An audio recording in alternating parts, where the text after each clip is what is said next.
Lari Fatma, a digital marketing consultant at Point Blank Media, and I would like to welcome everyone to the third episode of PB Live. Today, we have an exciting panel discussion lined up just for you. On the topic, optimizing ROAS with a limited budget, Google search versus paid meta. First of all, I would like to thank my audience for joining us, despite the change in time due to a technical glitch. I'm sure you look forward to a captivating discussion ahead, where our speakers will be comparing two powerful advertising channels to help you make the most out of your marketing budget. It's a very important topic for businesses aiming to achieve an exceptional result without breaking the bank. I'm sure you all would like to get insights. Our distinguished speakers will provide you with valuable insights into the world of digital advertising, exploring the strategies that work best within the constraints of a limited budget. So, let's meet our expert speakers. First, we have Huzefa Khalid, who is a project coordinator here at Point Blank. She has been with us since quite a time now and is a guru of SEO and Google Ads, Meta, Twitter, or TikTok, or any other platform. You name it, and she's your guru. Welcome. We are glad to have you today. Thank you so much, Lara. It's quite a pleasure for being here. Thank you again. Thank you. Then we have Sidra Farid, Global Head of Retail at Deribit. She comes with a diverse background in sales, business development, and marketing. Welcome, Sidra. Thank you. Thank you for the warm intro, Laurie. And I welcome all of you to our regular lives, and we hope to have an interactive session ahead. Fantastic. Now, without further ado, we're going to dive right into our discussion. I will now ask Huzefa to provide her distinct insights on the important role of advertising platforms in the world of optimized ROAS. She will shed light on how platforms like Google Search and paid meta can be used to maximize results while working within budgetary constraints. Sure. Thank you so much, Larry. I'll like to move forward now. Let me know when you guys can see my screen, and I have a few things to, go through.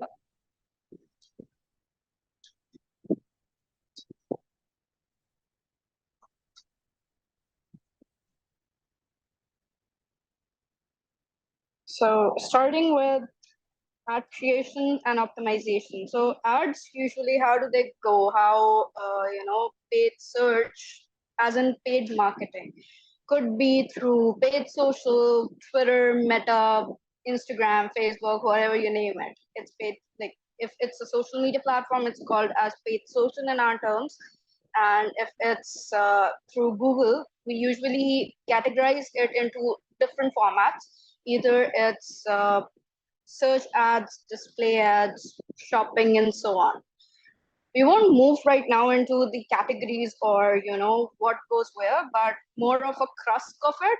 So it's more like the process, what we go through when a certain person or a client comes to us and tells us, we want to have you help us with our paid marketing.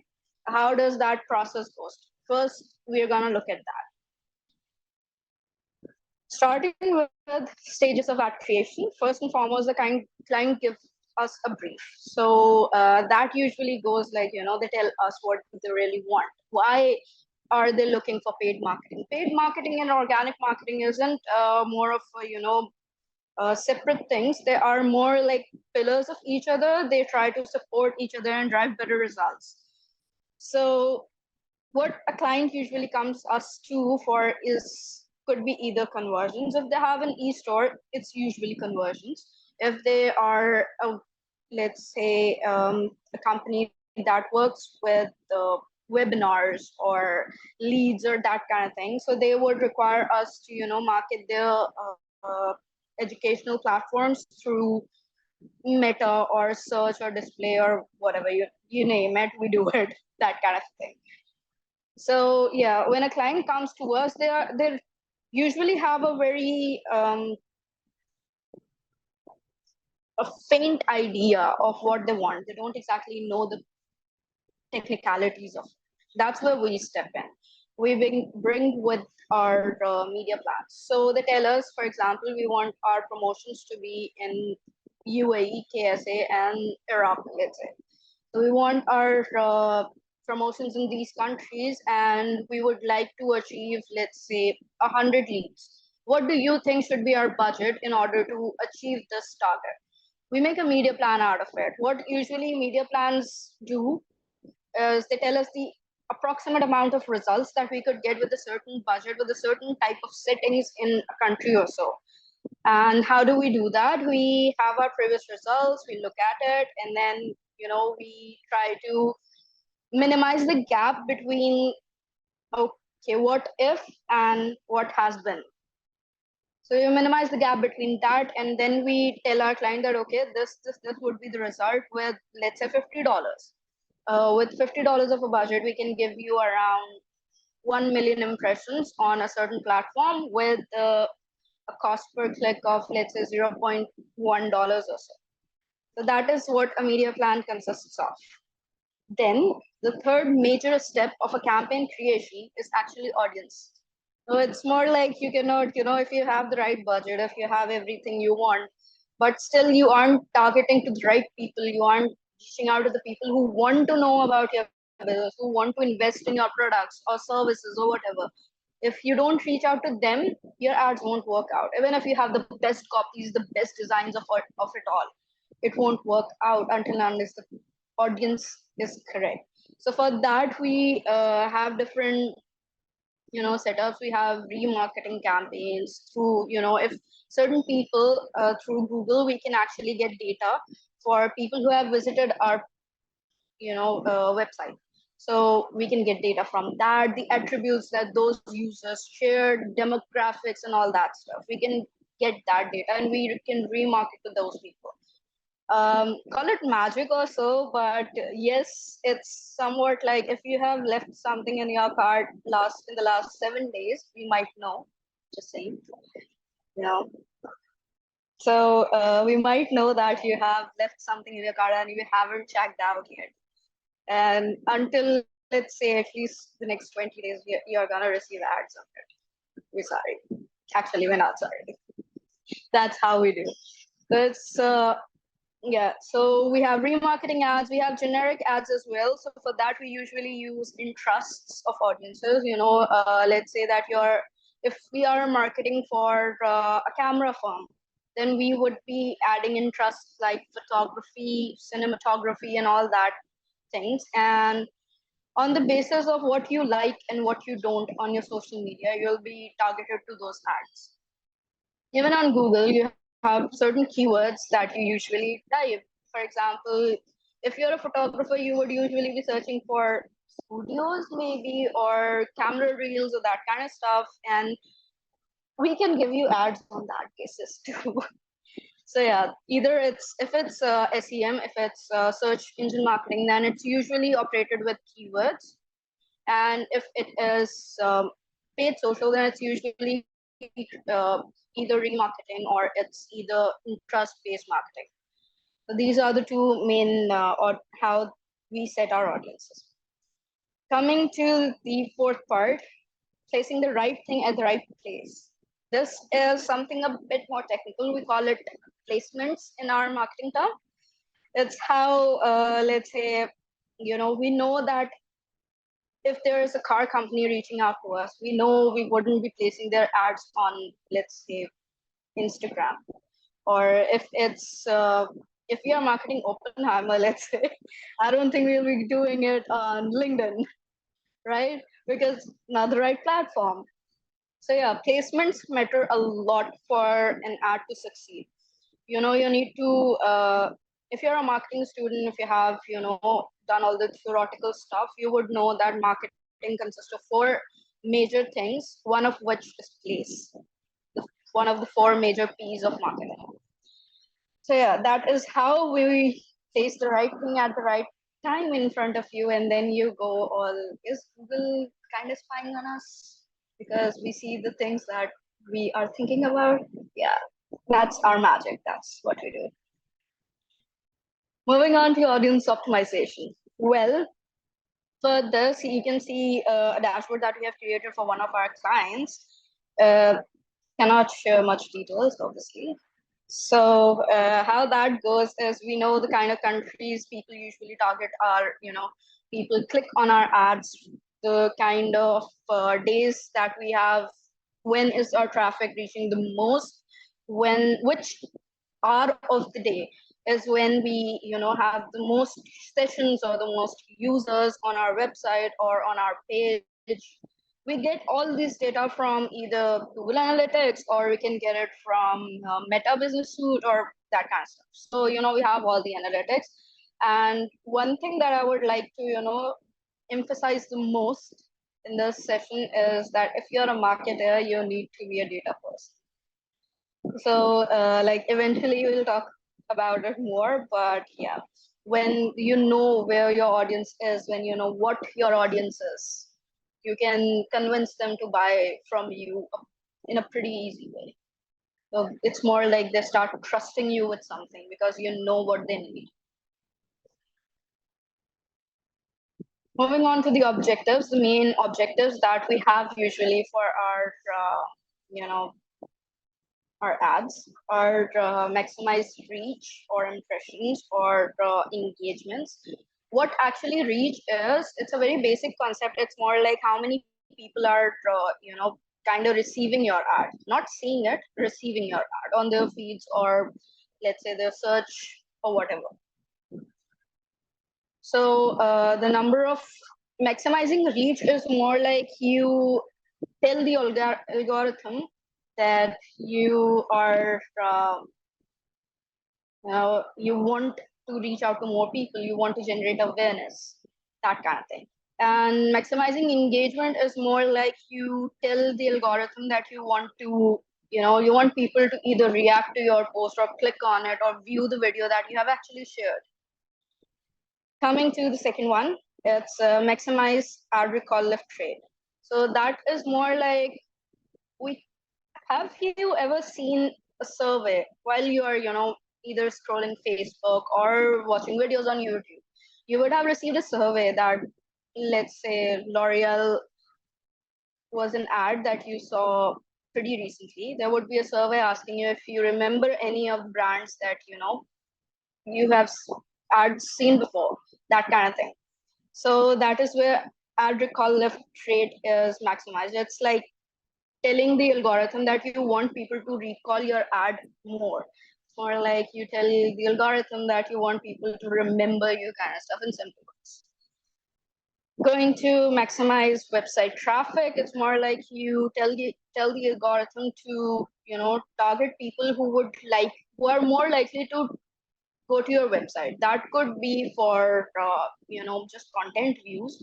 That could be for just scrolling through your products or your services or whatever. But that is how website traffic works. So it's more, for website traffics, there would be either a CTA, that's like click-through action.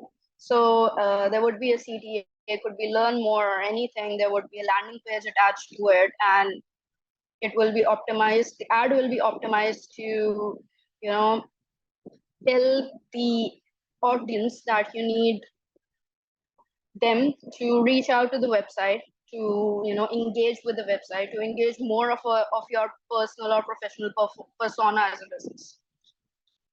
Going to the last one, and one of the most difficult ones, is maximizing conversions, or you can also say that we are maximizing ROS with it. Okay, we have been talking a lot about ROS since the beginning of this webinar. What exactly is it?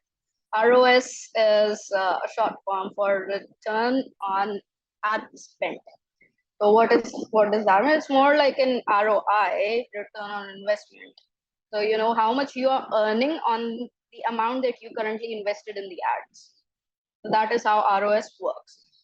For maximizing conversion and ROS, these are usually the type of ads that we run for e-stores and people who are selling online, who want us to sell their stuff online. That is the objective we use for maximizing ROS or conversions. Moving forward with the most common or most used KPIs in paid marketing. We have first and foremost reach. We talked about that. Engagement, likes, comments, shares, post saves, that kind of thing. Even clicks and video views are sometimes considered as engagement. Depends on the client what they exactly want. Then we have ad recall lift rate. We have video views, as discussed. We have link clicks. Link clicks are website traffic. So you can either call it link clicks, you can call it landing page views, you can even call it website traffic. One word, different different words, one meaning. So then we have add to carts and checkouts. This is where the conversion funnel kind of starts. This is where we have people starting to purchase stuff. So what is a difference between add to cart and a purchase? It's more like you have added something into a bag or a shopping bag. If you're in a more traditional setting, you have added something in a bag, but you didn't end up paying for it. Could be your budget issues, could be you didn't save your ED enough. You spent it all on pizza and pasta and that kind of thing. So could be that too. But eventually, if you were inclined to buy it, if you are inclined to put it in the bag, you will be in the future buying it. Like there's quite a lot of possibility that you will be ending up buying it eventually. So that is why we consider add to cart a quite significant KPI in our e-store marketing or paid marketing. Then we have purchases or leads. That again varies from businesses to businesses. Let's say we have a B2B business that's coming to us saying that they need a paid marketing specialist or they need their ads to be promoted. So they wouldn't be selling something. It would be more like they have a webinar or they have a meetup or catch up, anything of that sorts, and they want us to get more and more registrations out of it. So that is considered a lead. Leads are usually, as I said, done for B2B marketing, and conversions is more B2C oriented. So you have purchases. Let's say that you are going to the website of, like, you get to see an ad of Nestle baby food. Sorry for the face, I'm not into baby food at all. I didn't like Nido and all that at all. Like, if you would know me personally, you would know that is the reason I have a short hair. Anyhow, yeah, that's talk. So this, like, you would, if you have seen an ad of baby food and you go ahead, you go to the website, you purchase it out of it. That is, you have made the payment. That is what will be your conversion or your purchase, that you have paid for the thing. That is what we consider as conversion or purchase. The next thing is purchase value. So some of our clients, they have quite a product diversification. So, they have stuff for, let's say, 1,000 dirhams. They have stuff for 299 dirhams as well. So what, our conversion ratio for that isn't the conversions. It's more like, okay, it could be that people are buying the 299 dirham thing more. Could be 10 units of that and just 2 units of the 1,000 dirham one. So for that, what we have is conversion value or purchase value. So we decide how much revenue are we getting out of the ads that we have made or we have promoted. And last and not the least, the ratio between the revenue and the investment or the amount spent is ROAS. So this is how, a little technical, I know, a little, the first time I saw it back 2-3 years ago, I was also like, what is this exactly? So yeah, it's a bit technical, but this is what gives us an idea of whether we are performing well or we are not. If you can see in this dashboard, it's a live dashboard. It auto refreshes itself every single day. It's programmed to do so. So if you look at it, you have a lot of curves and a lot of reds and greens. So on the basis of all these stuff, we dive deeper into what has been done in this specific duration. I think this is for the month of June. Yep. So this is for the month of June. So let's say that we have got a CPM of $2.92 so far. So we are gonna dive deeper into the ads, and we are gonna look for what performed well, what was the thing that got us this high of a CPM, or what was the one single ad that had the least CPM, and what should we do to promote less CPM in the future. So that is how we know what to do where. This is our kind of Bible. This is our marketing Bible. This is how we analyze what to do and what not to do.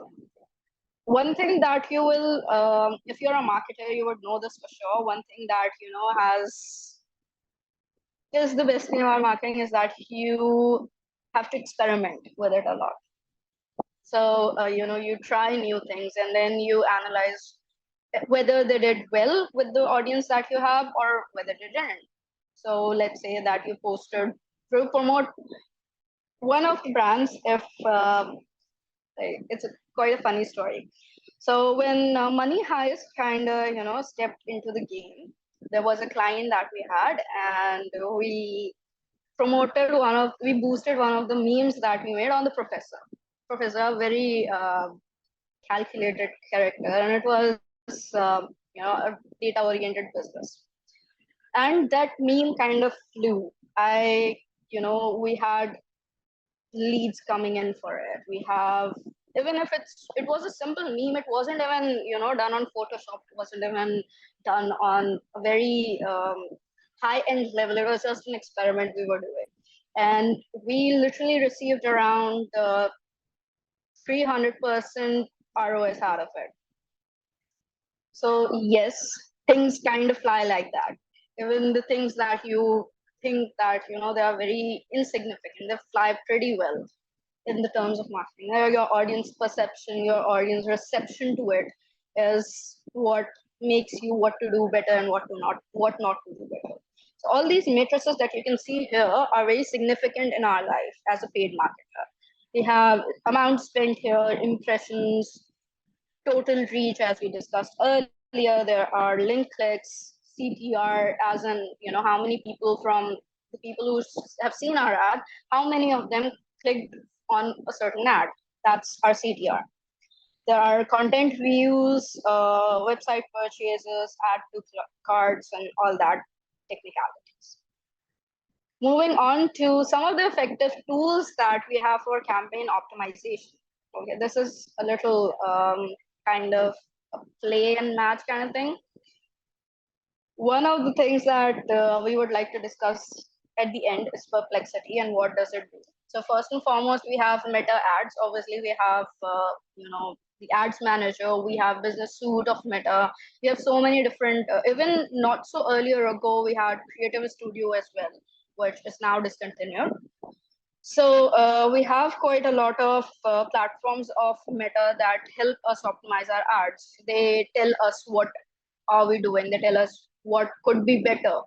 They have different features adding on to them that goes updating again and again. It's something that me and my team are quite frustrated about, that Meta has a lot of updates. So every single time that we open Meta, it has something new coming up. So either it's a multi-advertiser ad, or it could be, just data labels or something. It's always changing. And that is what, keeps us on our toes a lot. Welcome to the tech world, I must say. It's very fast and never stops. So when Elon Musk can change the logo of Twitter, this is nothing. Oh, please. I liked it when it was Doge, by the way. It was way better than... literally for a few minutes, we all went like, okay, are we accessing the wrong Twitter or what? Yeah, I know it came as a surprise, and then I think everyone's immediate reaction was, "Oh, just Elon Musk to do that." However, I mean, I work also for crypto, so I mean, our Twitter is our bread and butter, especially for KOLs, and we were shocked. All of a sudden, we see X written all over. So yeah, I mean, it's normal. It's going to be like this. I mean, Google keeps updating its search engine algorithm, so I completely agree. I mean, these guys, it's very fast. Tech will always be fast, very haphazard, very chaotic, always. Yeah, indeed, indeed. So one of the more stabler options that we have is TikTok Creative Center. It gives us, creative ideas. What are people following, and what are the demographics of certain type of audience and all that stuff. Then we have Google Ads. Again, it's more like Google Ads doesn't have much small changes going on every now and then. It's more like whenever they try to give us something, it's usually bombastic. So either they change the entire layout, or it's just us learning new things again and again. Like the GA4 they introduced, but it's like they do warn you a bit in advance, like it's coming, and then it comes. Yeah, they warned us around in year ago, but we are Pakistanis, we are forgetting it. So yeah, that happened. After that, even for one of the changes that happened very drastically was that they changed their entire layout, their entire lookout of Google Ads. Just one day you wake up, you find like, okay, the edit button is gone from here, the entire setup is in white. What is going on? So yeah, they did that. That happened. Apart from that, there is Looker Studio. All the dashboards that you saw earlier, all the interactive dashboards that you saw earlier were from Looker Studio. So you could either be creating these dashboards, these insights on Looker Studio or Power BI, either of your choice. Excel, again, one of the most important things that we have. And as a paid marketer or as a media buyer, I spend 80% of my time on Excel. I didn't realize this in my early stages of marketing that I would be doing this. One of the reasons I, became a marketer in the first place was, okay, not much maths, but here we are. And so yeah, as a media buyer, we have to do a lot of maths. We have to make predictions on the basis of what we have done before. So that is where yes, says Heather, that please carry. you attract the things you fear the most. So there's that. I didn't know that in the beginning. I didn't know I would step into this. What do you call it? Football, maybe. So yeah, that happened. Not regretting it much, but yeah.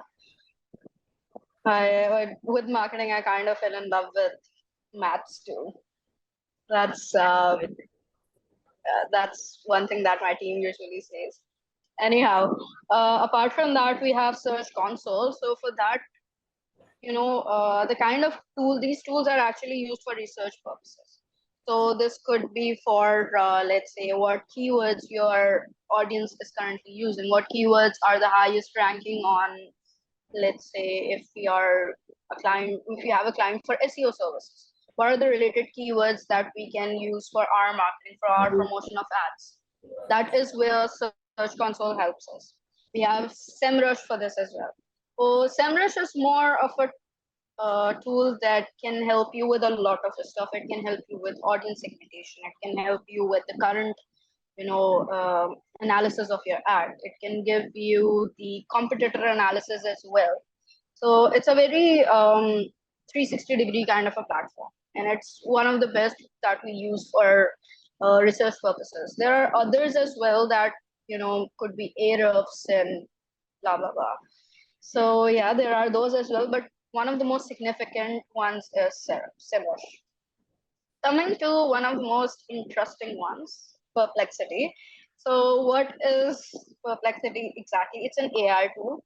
So what exactly we do with this, we can use it for keyword analysis as well.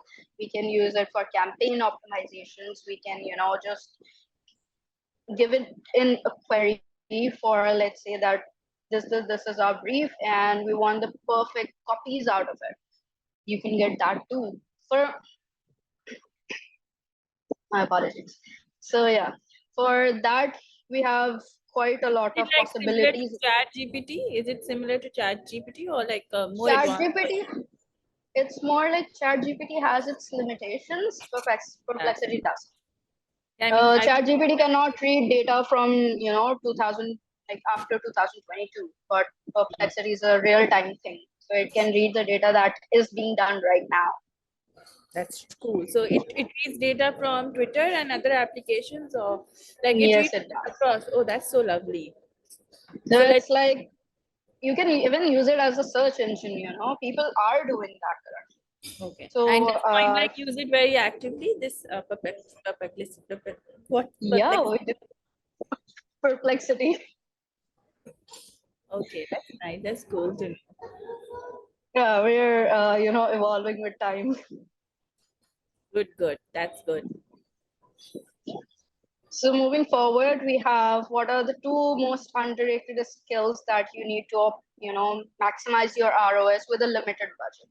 So let's say that you don't have thousands, or let's say even 1,000 of a budget. If you want to start with promoting your stuff, you're a startup, you have recently joined social media, you have jumped into the competitive landscape of marketing, of digital marketing, and now you need to make the most out of what you currently have. So two things that you need to leverage the most. One is data intelligence. What does your that is from step one. You would be looking at what your consumer base is, what your audience would be like. You create an ICP for them, ideal consumer persona. Hmm. So you create that for them. You gather all the data that you could possibly have, and then you create a strategy out of it. So for the first part of it, for the research part of it, you have to look at data. You have to be intelligent about your data. You have to. It's not just like you can see the numbers and you would be like, okay, this was the number. You have to actually drive insights from them. That is what AI can help you with. So for that, you can have an Excel sheet with a Chrome extension of, let's say, ChatGPT, and you tell the extension to perform a query on the basis of your data and tell you what is your ideal consumer persona. ChatGPT can do that for you. Perplexity again can do that for you right there. And then, as a QC purposes, you would, at the end of it, you would need a human who have all this knowledge. It isn't as simple as putting 3 words into ChatGPT and asking it for something. You have to, like, we as marketers have written prompts of even 1 pages to tell the AI what to do exactly in order to get the perfect result. So AI is not exactly a thing that has been mastered yet. It is yet to be mastered with a lot of people, but it needs to start somewhere. It's a great tool if you want to step into the digital marketing world and make it big with your business or your career, either of the two. Yeah, that's it for my side. I guess my throat is kind of clogging now, so I would like Sudra to step in now, please. Yeah, And no, it's totally fine. No wonder they call you guru, just by the way. It's thank you so like, much. thank you Yes, so much. yes. It's Thank too you, good. thank you so much. It was lovely, this whole thing. So, like, Thank you. continuing with a little of what you said, I think these platforms, have created a sense of community out there within the digital marketing landscape.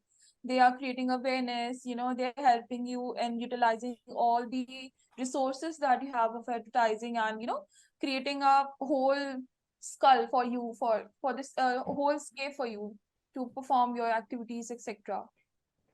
So, Yeah, yeah. no doubt about that.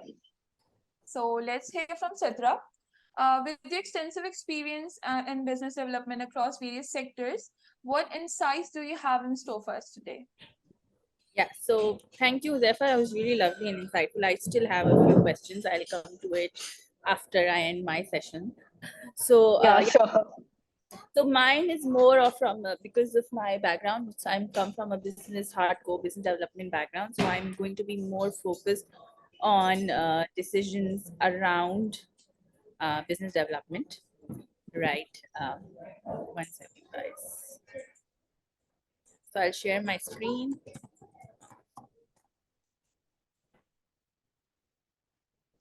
Oh. Can one of you share the presentation? Because my laptop's not. Yes, give me a minute.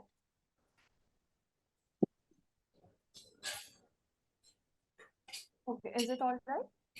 Yeah, it's all right. Okay. Okay.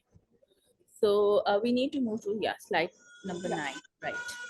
So okay, one of the most significant questions that we get asked, and that a marketer faces when your bosses are like they want to drive sales, they want to grow business, whatever it is about around budget allocation, and you want to be able to decide how much in a sense should you be spending on advertising.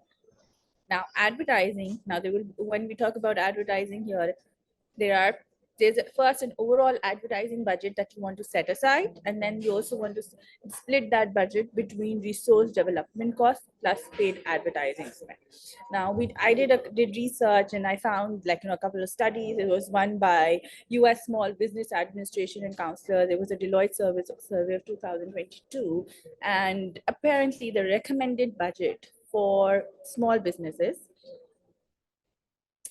is between 2 to 10% of the overall company revenue, and it generally averages between 4% to 6%.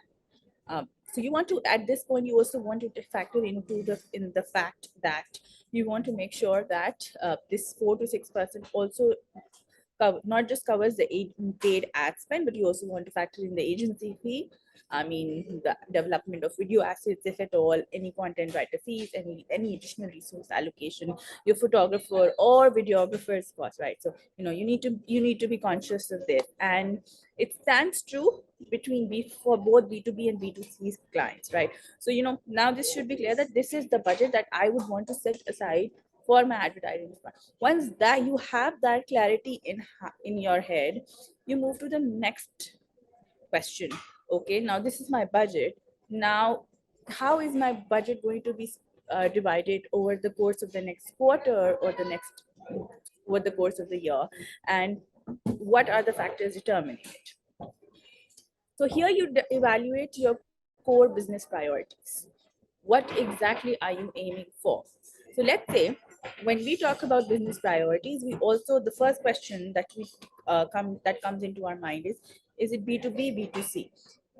And what are the goals around both these companies? So we spoke about ROAS, we spoke about a lot about sales. So let's say if it's a B2B company and it's a well settled B2B company, and they're just looking for brand building, right? So in that case, your core business priority will be awareness campaigns and brand building campaigns. But let's say it's a small B2B company that's starting out. It's a consultancy firm, it's an HR consultancy firm, and they're looking for corporate leads that their business team can reach out to and close, and they can gain business outcomes. So in this case, you would be aiming for lead gen campaigns, right? And then let's say they have a product launch coming towards the end of the year, or they have a new service coming in towards the end of the year, and they're down, or they're launching an app. That is another activity that might require an additional amount of budget. So across, if it was a smaller B2B firm, so your budget gets divided into your routine ongoing marketing pursuits, such as lead gen campaigns that you might want to run on LinkedIn or Facebook, depending on the budget, and your lead gen campaigns on Facebook and Insta, your SEO efforts, your email marketing efforts, which are the bread and butter of any B2B lead gen initiatives. And then you would want to set aside a certain percent of this budget for a one-off pursuit. And this goes true for both B2B and B2C company, for a launch of a product or an aggressive or a Black Friday campaign that's coming. But if it's a B2C client and they have an e-commerce website, then in most cases, whether it's a big company or it's a small company, the targets are aggressive. It's sales. That's it. That's all that we are aiming at. We're aiming at conversion, and the funnel funnel development and preparation is a whole science in itself, and we should do it in another session, and I'll get to Zephyr to do that. But yeah, so how you divide that budget across different stages of the sales cycle is another science, but here you are aiming at a more aggressive conversion driven strategy. So that should stem from both awareness, traffic, and then eventually purchase, and then all that jazz around add to cart, purchase, ROAS, all of that comes into play. So and here it does not matter in B2C whether it's a small client or it's a big client, the budget matters, and how you're playing with that budget across different channel matters, right? Then yeah, so we've discussed the strategies, right? So you also, what like examining, like I've mentioned over here, examining the strategies that will help you develop goals. So brand building is essentially, if you want to do brand building for a big company, you might want to be focused on metrics which are around social engagement and growing followers, lead gen, how many people are filling the form, sign up, subscriber list, and sales is your total orders and purchase value. Short-term goals are always lead gen and sales, and long-term goals will always be brand building, right? Now, how are you allocating budgets across channels? So you've decided the budget, you've decided your business priorities, you've decided your goals. What's the next step is allocating, because there are tons and tons of channels out there. There's social media. Within social media, there's Facebook, Meta, YouTube, your Instas, your TikToks, your short forms, and and then there's LinkedIn, and then there's PPC, there's display, there's performance, there's tons of stuff out there, SEO, right? So you cannot have a one size fits all answer for this. It will always depend on the industry that you are targeting, that you're working on, the target audiences, and the goals defined. Like, for example, I've been mentioned an example. Let's say it's a big company that's selling educational courses. Now it's an online product, and you're selling, so you would want, the idea is to sell here. So here in this case, you want a strong omni-channel strategy that spans across LinkedIn, Instagram, Facebook, YouTube, all of that. And then some search engine ads might also be good. But if it's a small e-commerce business which is selling some DIY kits or some arts and crafts or pictures or frames, and you're working on a very limited budget, you don't want to spread your budget thin across so many channels. You would rather stick to just Insta or in Facebook, because the reach is bigger, the cost per impressions, CPM, like Zephyr was discussing, would be less, and you're not fragmented and you're not so granular. It does not make sense to go across so many channels. It will not get fetch with the response. So yeah, we do not have a one size fits formula. We can never have it across all channels. It will always be depending on the industry, the goals, and the audiences that you're targeting. In some cases, let's say in cryptos, a lot of times you also want to take a factor in the regulatory policies that are like, I know a lot of channels, they will flag anything related to crypto, and they'll probably not, the ad itself will not fly through. So yeah, next slide. So this is a bit on how to allocate the marketing budget. Now let's say you have decided the channel, and you've decided that you want to use YouTube, LinkedIn, Reddit, and how would you so let's say you have 10, then how would you split that budget? So the rule that is generally advisable is you go by the 70-20-10 marketing rule, which means 70% of the budget should you go into channels that have already worked for you and giving you good response on those creatives, on those assets across the board. You have to be smart, you have to be intelligent about this. 20% of the budget should go on your own intuition.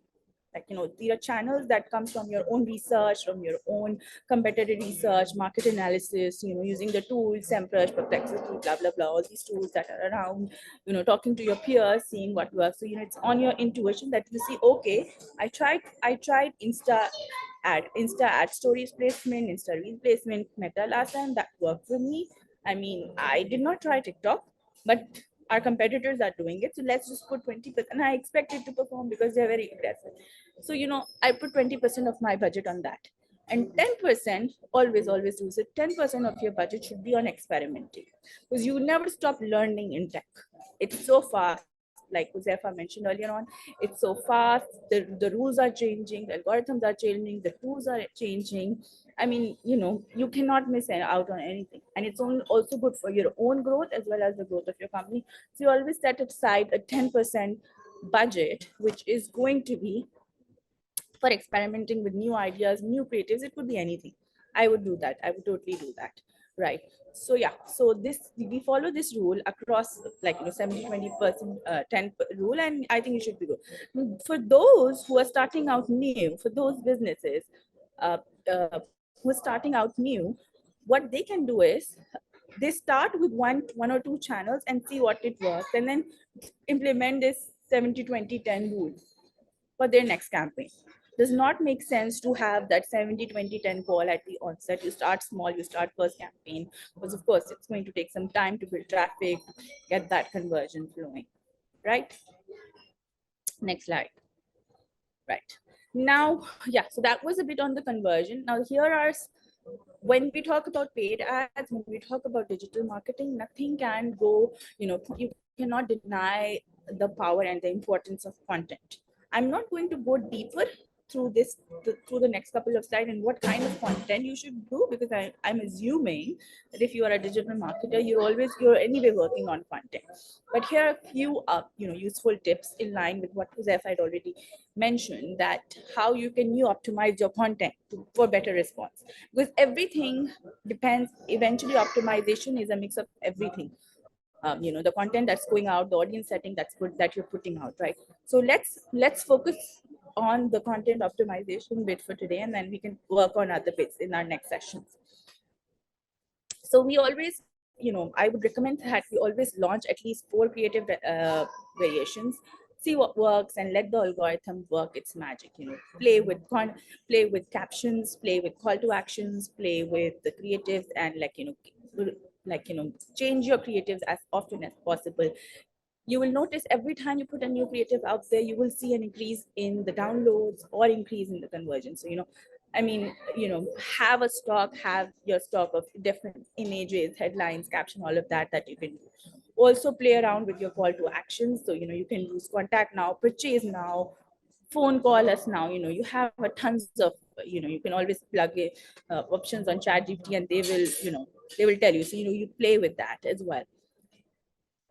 Now, coming to the most important part of content is videos.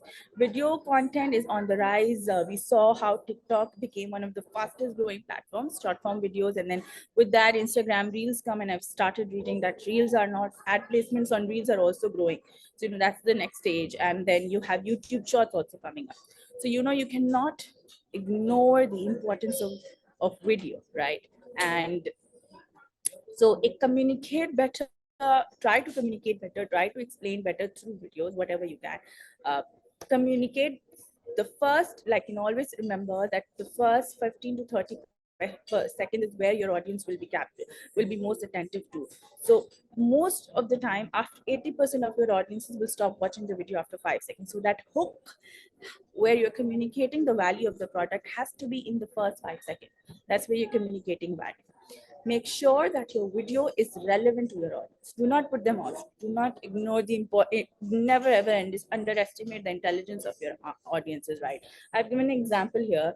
So let's say if you are a company that does t-shirts for vintage cars, so, for audiences that are Ford lovers, you would not want to send out content that has Chevy's t-shirts, because that's a vintage car, right?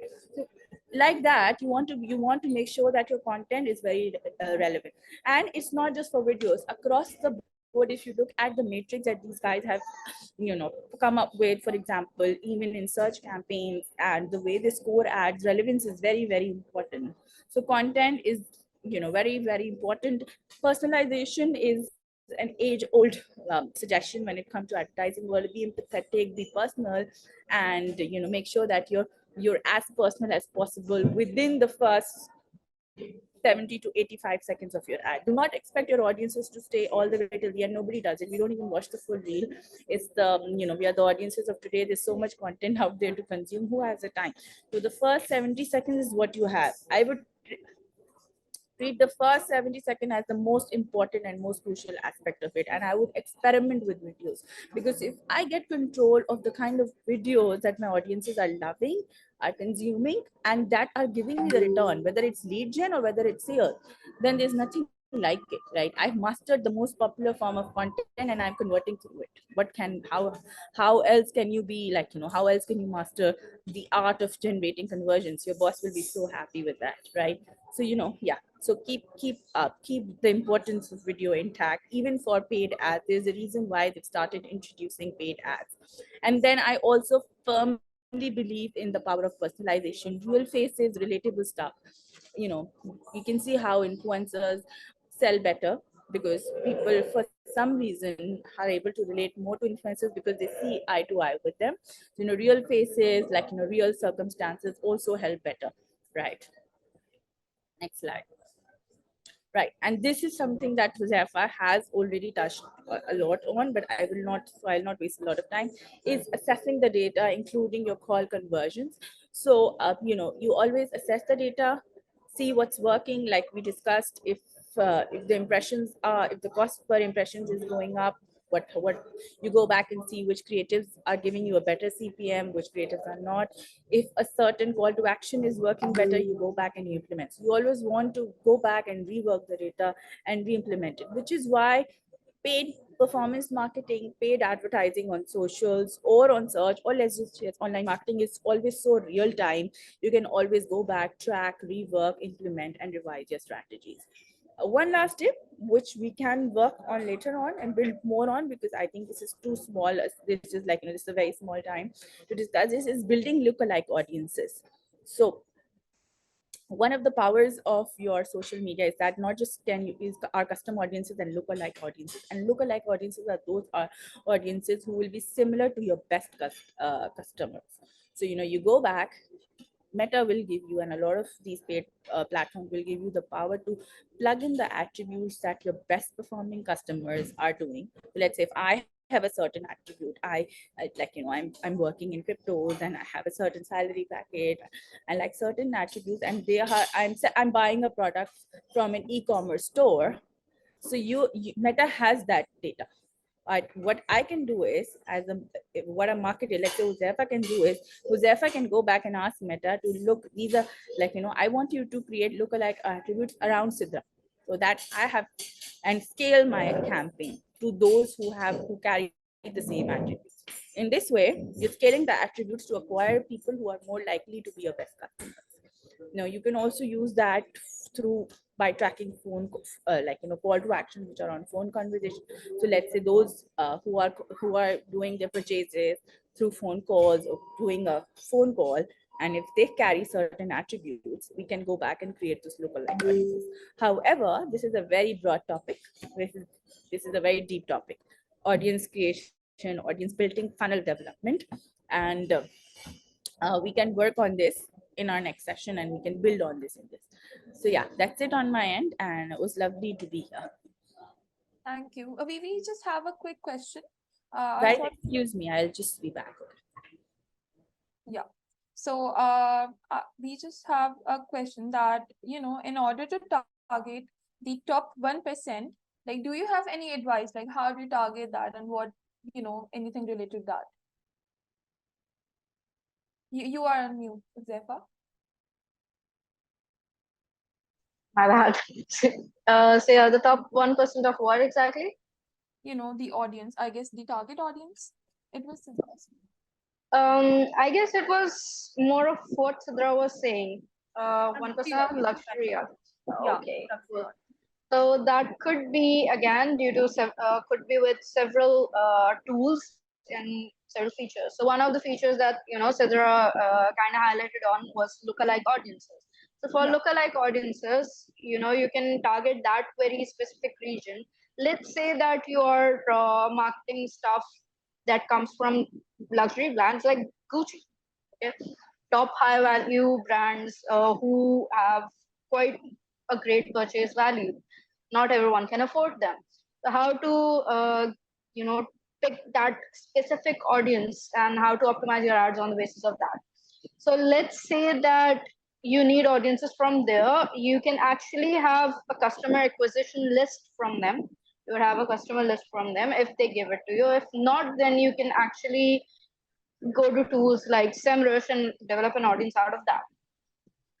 So using lookalike audiences, you can actually import a certain list of your, let's say, email subscribers or anything that you have, any data that you have regarding the relevancy of people.